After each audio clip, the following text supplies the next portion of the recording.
Welcome back to Literacy Listens, the podcast where we explore listening comprehension and its powerful role in literacy development.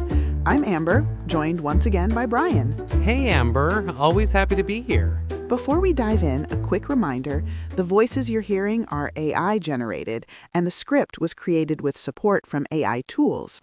The ideas come from research carefully curated by Read Charlotte, a nonprofit focused on improving literacy outcomes for students in Charlotte, North Carolina.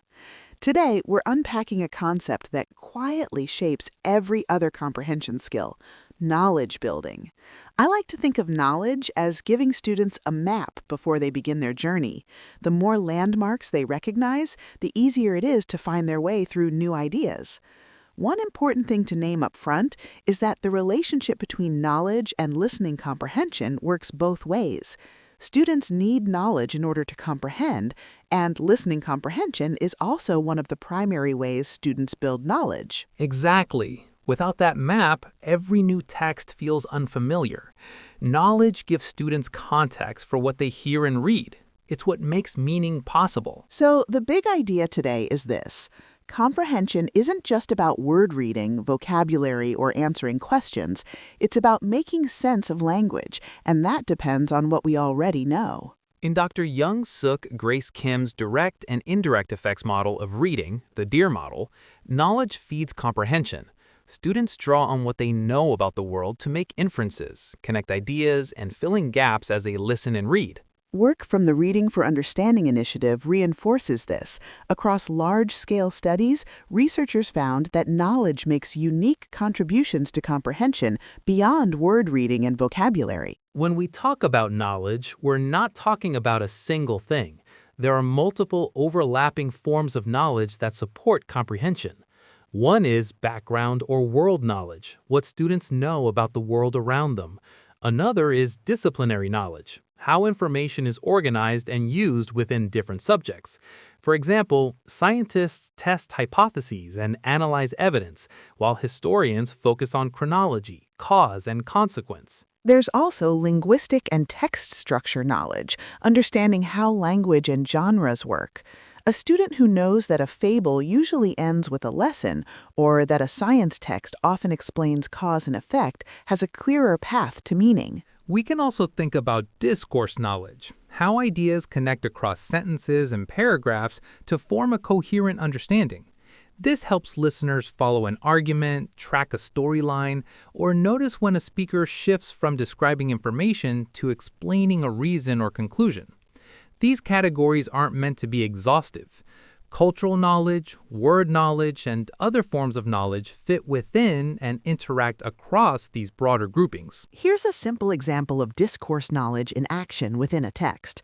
Imagine a paragraph that explains how warm air rises, followed by a sentence that begins, "Because of this, clouds begin to form." A student with discourse knowledge understands that "because of this" signals a causal link. They connect the new sentence back to the earlier idea, rather than treating it as a separate fact.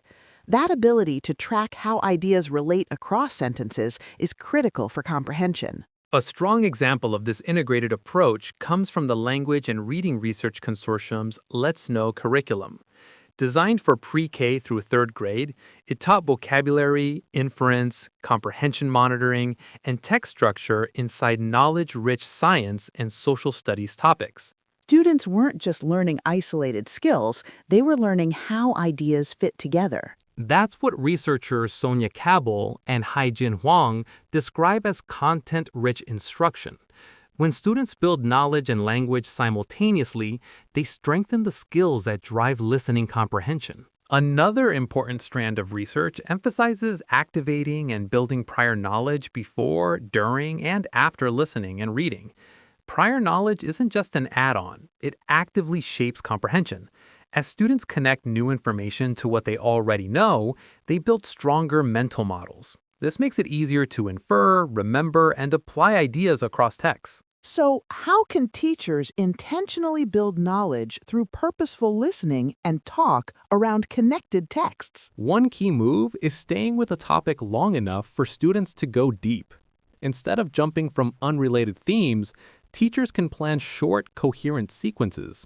3 to 5 connected read-alouds or listening texts on a single topic. And that coherence is really important. As students encounter related vocabulary and ideas across texts, they naturally connect new information to existing knowledge. Teachers can also model those connections out loud. For example, the teacher might say, "Earlier in this text, the author explained why the ground heaps up. Now listen to how that idea helps explain the storm later in the paragraph." Discussion is essential as well. When students talk about what they've heard, they rehearse academic language, reinforce concepts, and strengthen the knowledge they're building. This also connects directly to text structure. When students understand a topic, they begin to anticipate how information will be organized: cause and effect in science, sequence in history, and problem and solution in narratives.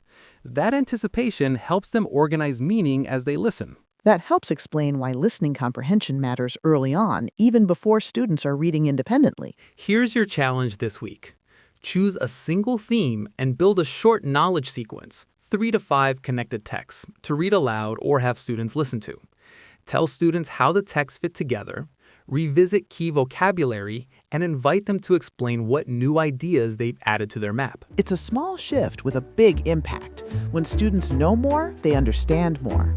Knowledge fuels comprehension. Thanks for joining us for Literacy Listens. For resources from today's episode and more on listening comprehension, visit listeningcomprehension.org. Don't forget to like and subscribe to the podcast on Spotify, YouTube, and Apple Podcasts.